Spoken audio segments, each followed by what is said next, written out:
Hey, what's up? It's Jesko again from AcousticsInsider.com, where I teach home studio acoustic treatment techniques for audio professionals, but without all the voodoo.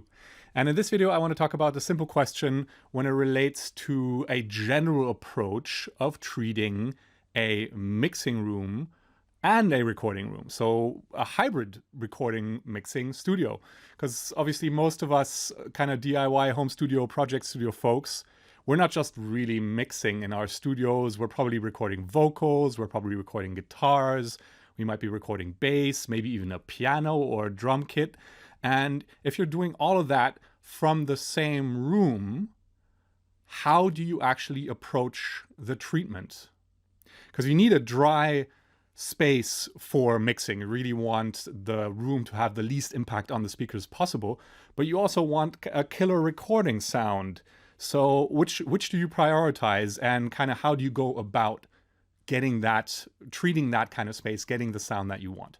So let me give you a roadmap of sorts. Let me kind of go into these questions from a very top level so you understand what it is you're doing, what it is you're prioritizing. Let's get into it.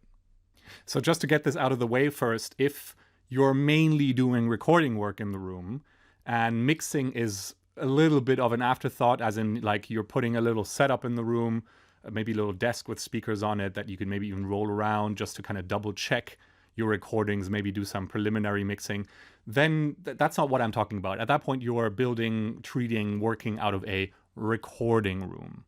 But what I'm talking about is really a hybrid studio where you're trying to do proper mixes. Your expectations are to do full-on mixing work and do recording work. Then in a nutshell, the answer is you want to prioritize the treatment of the mixing room first, and then sort of slot in any sort of treatment that you still need in order to do proper recordings afterwards. And the simple reason is that the acoustic requirements for a mixing room are just much higher than they are for a recording space. And a lot of it comes down to placement, right? So where in the room you place your setup, your listening position, and your speakers. And if you've downloaded my home studio treatment framework at the link in the description, then you'll know that the second step, and really the first step in the process of treating a home studio, is creating what I call a minimum workable setup, because so much is dependent on getting that placement right. Basically, it's the foundation that your entire sound will build on. And so you need to prioritize that. You need to make sure that you're sitting in the right spot and you've got your speakers set up right in relation to the room in order to get a functional, workable setup that actually allows you to create mixes to translate properly, right?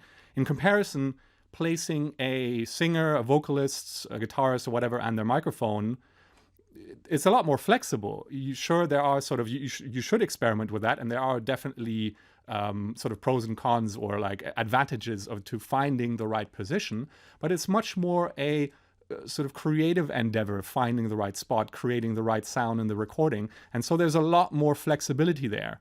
While with your mixing setup, usually it'll only work in one, maybe two spots in the room.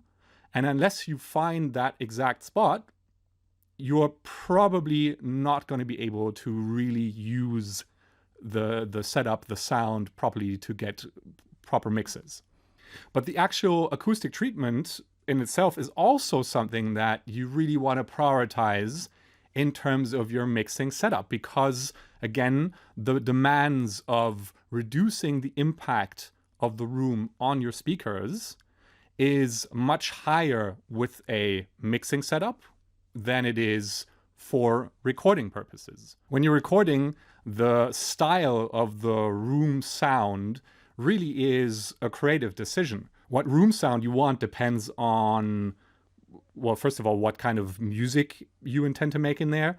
It depends on the instruments that you're recording in there. It depends on what you like. Yeah, so it's very much a creative process shaping the ambience of a room for recording purposes. While when we're talking about treating for a mixing setup, we're talking about bass control to a large extent. We're talking about reflection control, and we're in general talking about reducing all of those to an extent that their impact really is minimal. Yeah, you can get away with a lot more reflections and loose bass control in a recording scenario than in a mixing scenario. Of course, even though treating for a recording room, creating a recording ambience is mainly a creative decision, in practice, when we're talking about home studios, small rooms that we're turning into these hybrid studios, what is possible, or rather not possible in practice, just because of space and budgetary constraints, starts playing a much larger role. So in practice, we're usually better off if we reduce the sonic imprint or the ambience of the room in the recordings down to a minimum, as well as in try and get it as dry as possible, and then recreate a sense of space in the mix artificially afterwards.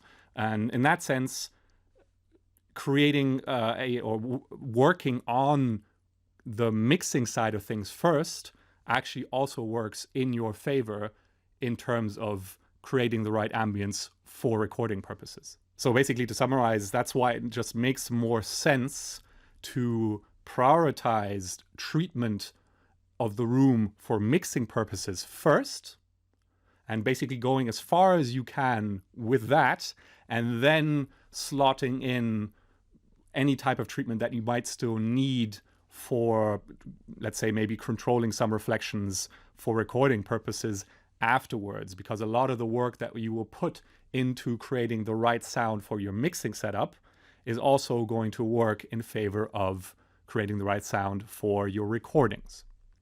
All right, I hope that gives you an insight into how to think about treating a hybrid, a combined mixing and recording studio. Just to finish off, once again, make sure you download my home studio treatment framework at the link in the description, my 5 steps to treating a home studio, so that you know what it is you need to do at each step of the way. But that's it for now. Thanks for watching. Let's keep learning to trust our ears and get back to having fun making music in the studio. I'll see you in the next video.